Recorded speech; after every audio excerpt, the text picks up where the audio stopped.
Morning, everybody. I, Chair Chris Baier, call the hybrid meeting of the Board of Boiler Rolls for June 6, 2023 to order at 9:32 a.m. Debbie, will you please take roll? Yes, sir. Chair Chris Baier. Present. Vice Chair Roger Hendricks is excused this morning. Jason Anderson. Jason Anderson. Present. Corey Dunn. Present. Brian Garvey. Present. Patrick Lamb. Present. Paul Langley. Present. Mr. Chair, we do have a quorum, and I just wanted to say everyone is connected through Zoom, but our chair is in conference room A. We do have a quorum. Thanks, Debbie. This time, is there any changes needed for the agenda or order of business today? Hearing none, I roll the agenda of order of business approved. No changes to the draft minutes from March 7th, 2023. I roll the draft minutes final. The next scheduled meeting is September 12th, 2023.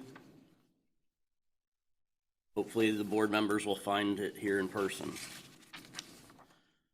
Okay, now we have a farewell to Curtis Martin. Curtis Martin was confirmed for a seat on the Board of Boiler Rolls with his term beginning November 19th, 2023. The seat he represents on the board is owner and user or rep and employee of owner user of low pressure boilers in Oregon. His first term would have ended November 18th, 2025. Curtis has a new addition to his family and has decided to end his term early with the Board of Boiler Rolls to focus all his extra time on his family.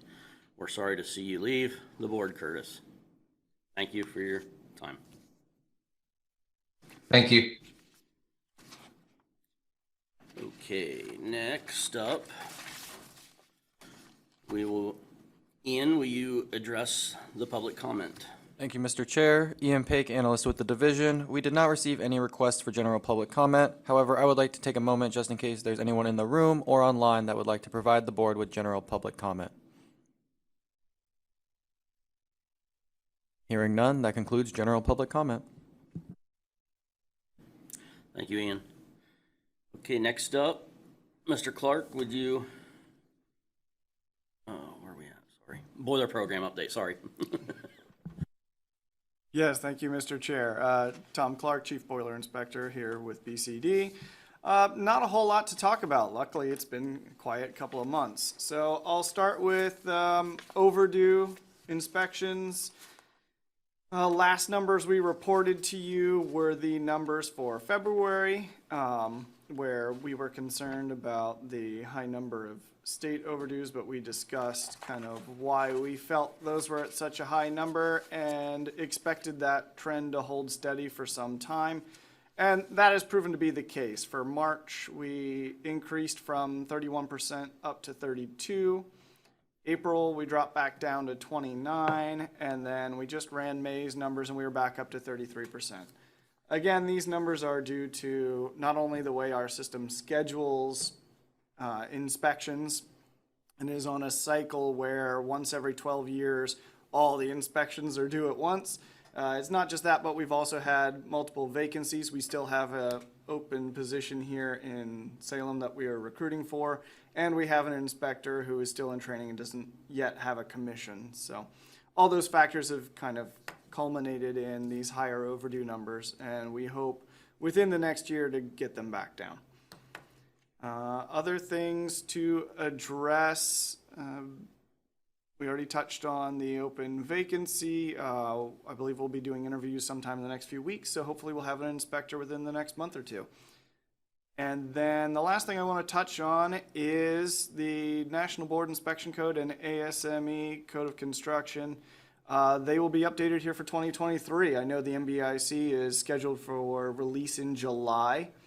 While we will not adopt the 2023s immediately upon release, we're not scheduled for code adoption until next year, we will need to recognize the 2023 MBIC Part 3 for repairs, and we'll, of course, recognize any vessels built to the 2023 ASME code as those start coming into the state. That's all I have, unless there are any questions. Thank you, Mr. Chair. Thanks, Tom. Okay, next up, we have a proposed consent order. Ms. Kathy, would you please introduce this? Yes. Oops. Good morning, Chair Baier and members of the board. For the record, my name is Kathy Rowell. I'm a contested case representative with the Building Codes Division. We have a case to present to you today. It's a consent order and two related final orders in the same case. The case is Oregon Cascade. We have entered into this one consent agreement since the last board meeting. All settlements, including the amount owed and suspended civil penalties, fall within the guidelines on the penalty matrix and contain standard conditions. Board action is required on this case. A summary of the facts of the consent order and a copy of the actual consent order is included in your board packet. And I'm here available to answer any questions that you may have once I present this case. It's C 2022-0050 Oregon Cascade. This was a residential installation in McMinnville of a combi boiler heater and associated things like water pipes, scalar, pressure relief valves, propane, fuel line, and combustion exhaust duct.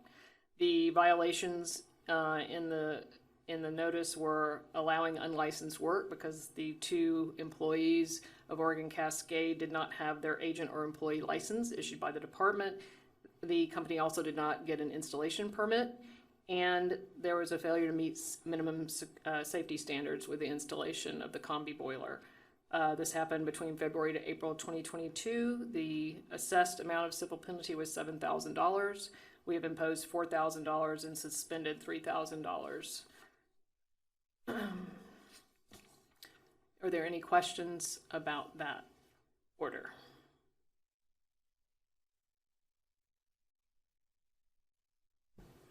It doesn't sound like it, thank you. So a vote would be? Yeah, so at this point, could I get a motion to adopt the case proposed for resolution and outlined in the enforcement board report and issue a final order?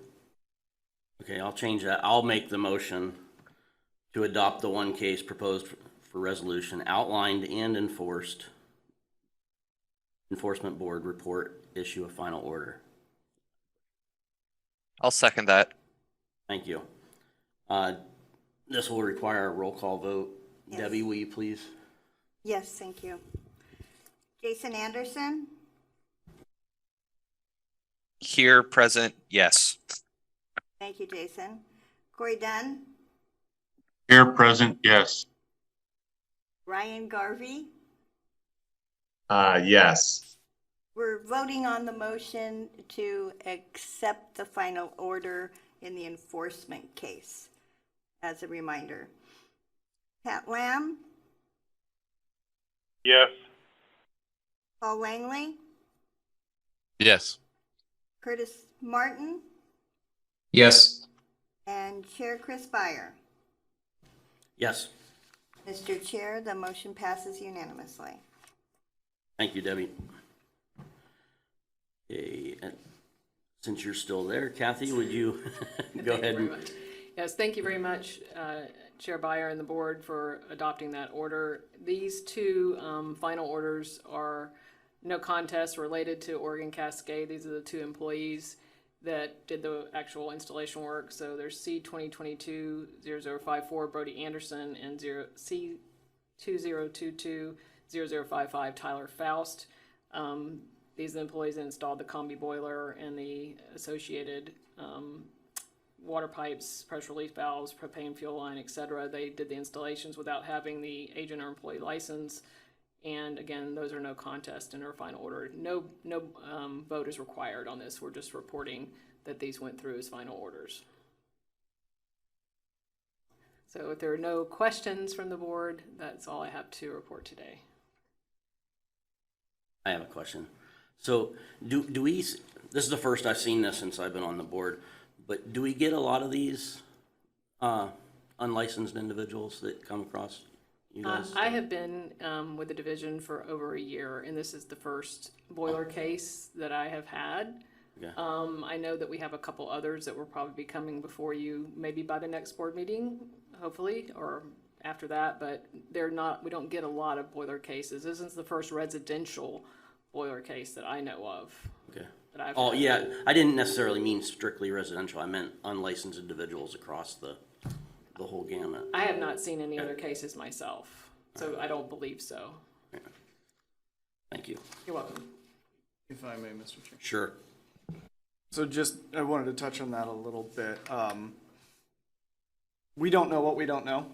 So very well could be that there are more issues with this out there. A lot of times I think we try to work to make the situation correct. A lot of times we find out about these kind of instances while they're still in progress and there's an opportunity to make things right. In this case, it was too late to make things right. So it's definitely happening and out there, but it's difficult to quantify. Thank you.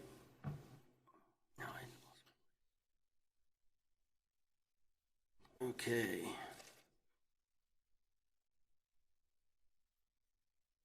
Looks like no appeals, no unfinished business. Okay, Ian, would you talk about the recommendations for continued education? Thank you, Mr. Chair. Ian Paik, analyst with the division. The division requests that the board considers the CE Committee's recommendations regarding continuing education courses and instructors. This continuing education cycle, the committee reviewed 5 applications from 3 organizations. The committee ultimately recommends 2 courses for approval and 3 instructors for approval. This agenda item will require a motion, examples of which are also included in your agenda packet. Thank you. Thank you. Anybody want to give a motion? I'll move to approve the board's recommendations for continuing education courses and instructors. Thank you, Jason. Debbie, would you please take vote? Yes, sir. Jason Anderson, Yes. Corey Dunn, Yes. Ryan Garvey, Yes. Patrick Lamb, Yes. Paul Langley, Yes. Curtis Martin, Yes. Chair Chris Baier. Yes. Mr. Chair, the motion passes unanimously. Thanks, Debbie. You're welcome. Okay. Being no further business, the meeting is adjourned at 9:46 a.m. Thank you all.